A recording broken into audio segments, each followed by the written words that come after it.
Hello, and welcome to New IEDU Day 13. Today, we will be reviewing for the writing TOEIC, which is your final exam for this section of the course.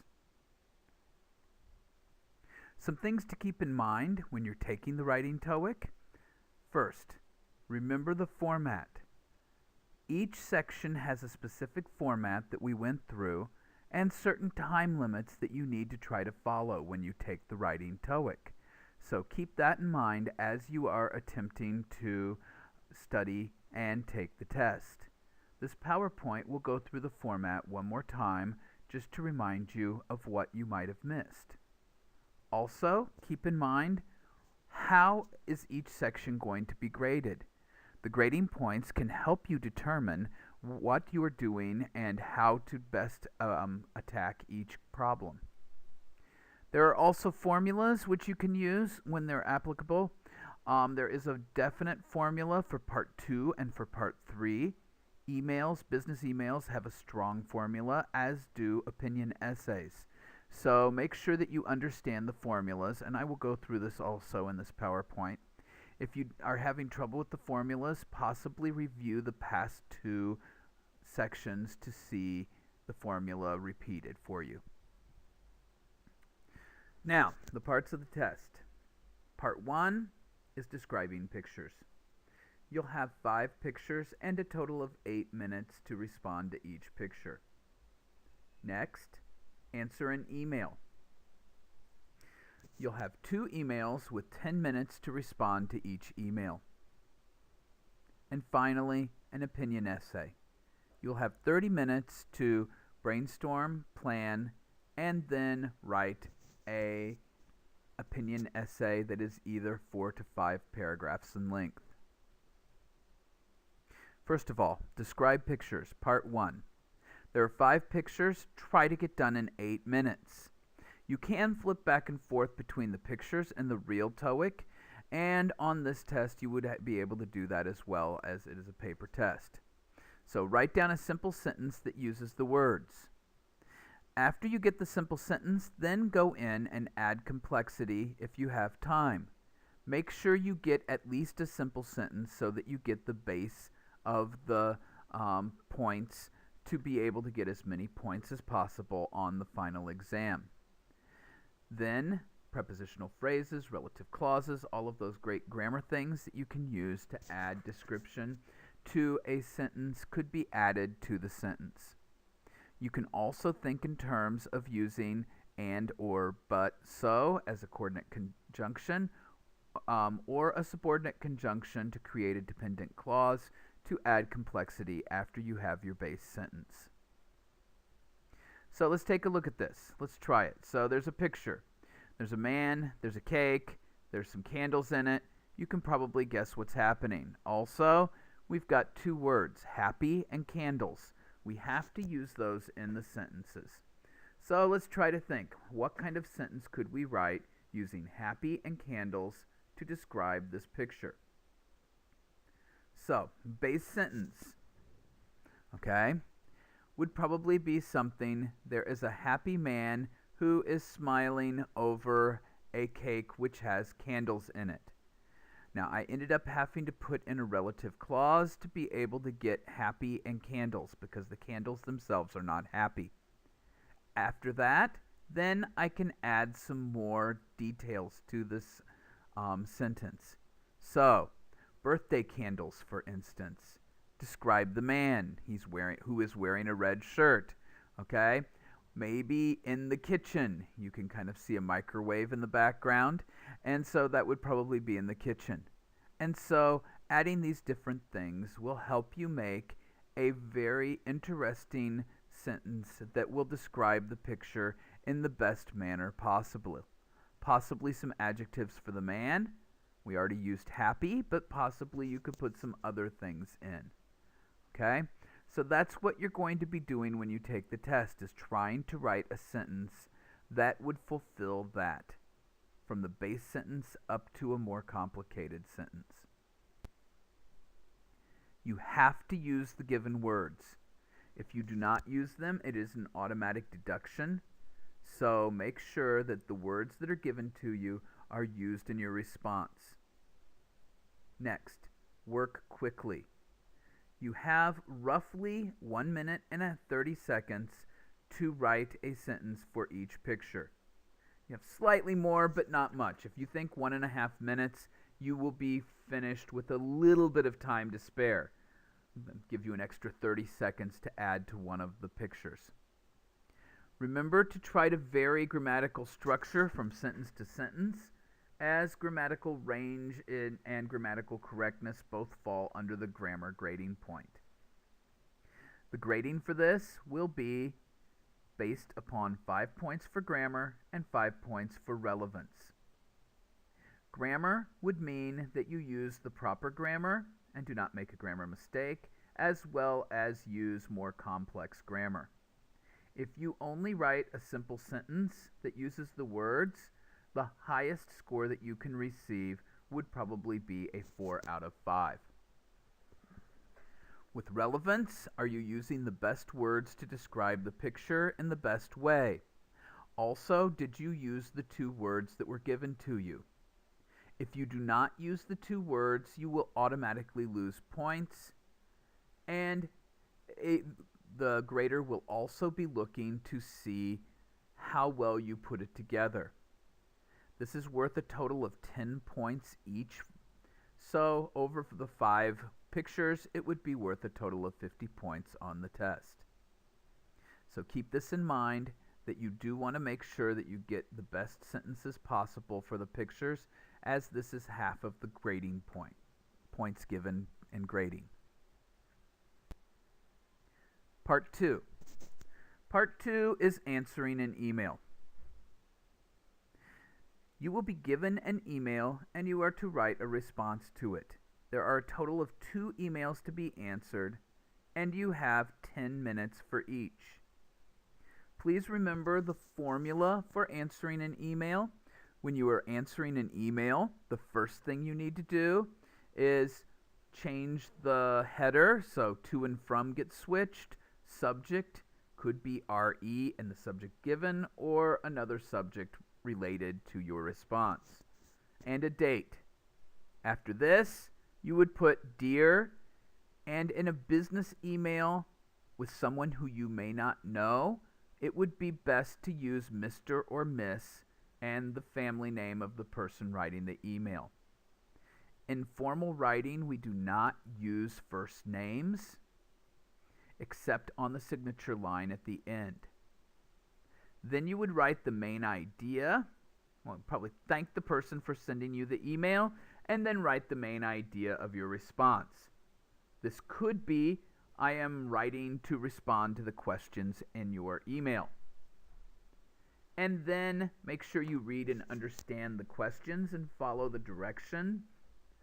And the next paragraph you would write and answer those questions and by following the directions. Finally, you would include contact information. Is this an appropriate situation where you should give an office number for someone to call you? If so, then you would need to do that. After you've done this, then you would write sincerely, because it is a business email, followed by your name, and if you have a position, you would write it. Okay, so this is the formula for an email. Make sure you follow all of the directions and keep the formula in mind. You can go back and watch the day 11 writing TOEIC video to help you understand this. So here's the formula again. Heading, to, from, subject, date.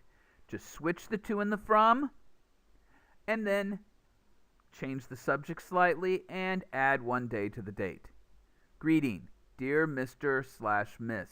This is the professional way to start an email to someone you do not know. Thank them. Thank you for sending the email. Thank you for your interest in buying my computer, possibly. Then the main idea. I would like to answer your questions or something along those lines. I will try to explain to you more about this. Something like that would be a good main idea. Make a new paragraph and then enter details. They should be in the proper order.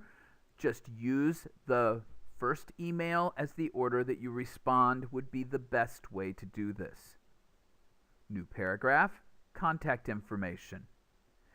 If it is appropriate, then give a phone number. Do not give your real phone number, just make one up for this setting. But in the real business world, you would include probably an office phone number where they could reach you. You can also offer them to keep emails as the form of communication. Closing would be like sincerely, would be the best for most business situations, followed by signature and position. There is a good chance that the position will be mentioned somewhere in the passage. If it is, keep the same position. Okay. Reminder. You have to answer all parts of the direction. If you do not, this could actually hurt your score in several different areas, organization and vocabulary being the two areas. So keep in mind that you need to do this. So, how is this being graded? The first thing is the organization. As I mentioned previously twice, there is a formula. They're checking the formula to make sure that your organization is correct. If you miss parts, you will lose points. Next is vocabulary. Are you using the best words to communicate? Also, did you use the best words to answer their questions? Following this is grammar. This is grammatical correctness as well as grammatical range. You need to think in terms of each while you're writing, okay? Don't only use simple sentences, as this will make it sound choppy. A simple sentence mixed with longer, compound, and complex sentences will add emphasis, so be careful when you use simple sentences.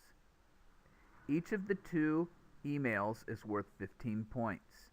What this means is part 2 is worth 30% of the final score for your test. Part 3 is opinion essay. You need to write one opinion essay that is 4 to 5 paragraphs long. Approximately around 300 words would be needed to reach 4 to 5 paragraphs. The opinion essay is explained in the Day 12 video, which is available on the LMS. You have 30 minutes total to write the opinion essay in the real writing TOEIC. Please remember that to only argue one side of the issue, do not argue both sides, as this will actually weaken the opinion that you have.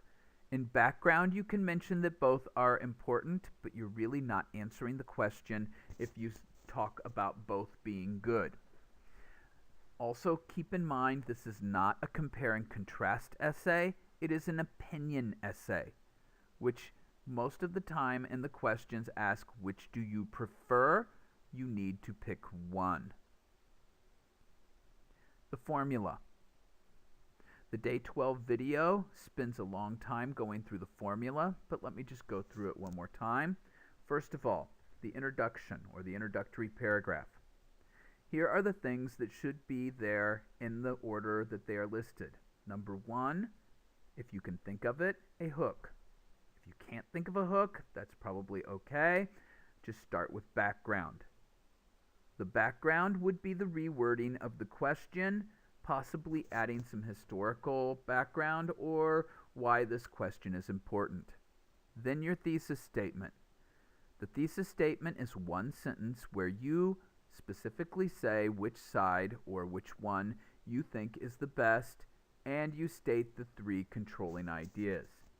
The controlling ideas that you state should be in the same order as the paragraphs that are following, and they should be listed in your topic sentences, possibly using slightly different wording.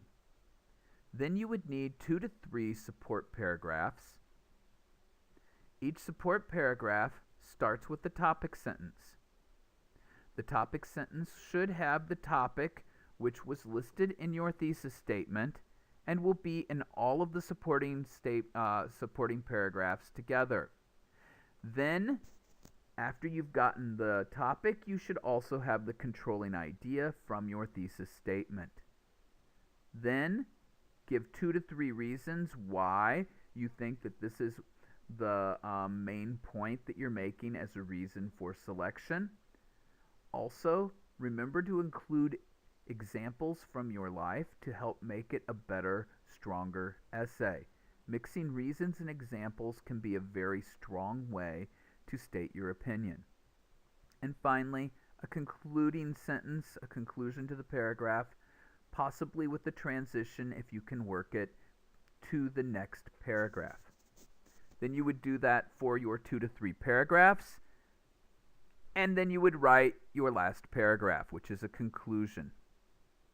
You would write a summary of each supporting point, 1 sentence for each supporting paragraph.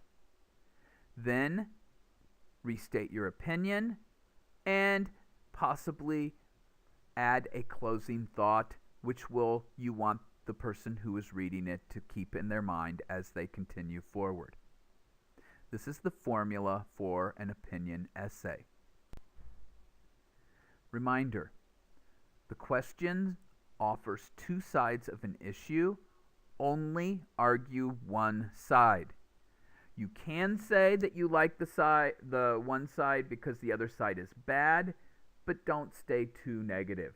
Try to think of some positive reasons why you made that statement. Next, remember that a brainstorm of 2 to 3, maybe 4 minutes will help you a lot. Time management is important when you only have 30 minutes to write an essay. So 2 to 3 or 3 to 4 minutes on brainstorm and 5 minutes for each paragraph will have you finished just before the time runs out, hopefully without rushing you. This is graded based on 4 points. The first point is grammar.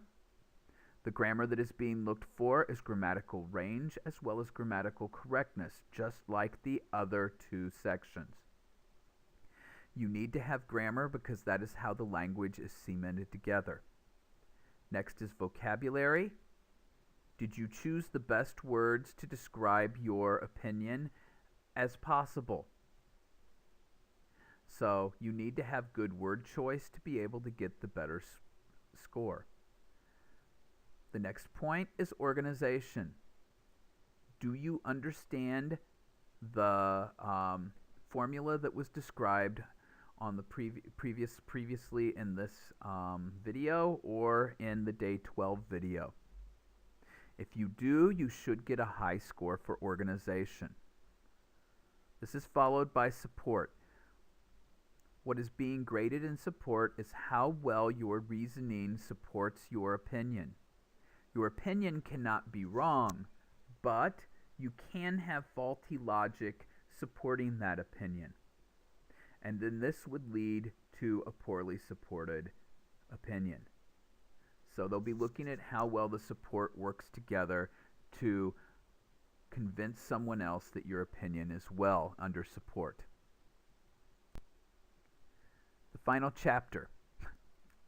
This course, while it does run 15 days, the TOEIC section is completed here. Class 14 is the final exam, which is a writing TOEIC. So your midterm was the speaking TOEIC, your final was the writing TOEIC. There was a business English section that went along with this, as well as vocabulary. Review this and the other videos. The business English can be helpful as well, and the vocabulary should also be looked at to make sure you're using the best vocabulary in the best position. So review this and the other videos to prepare for the final. Good luck on the final. This concludes the TOEIC section of IEDU.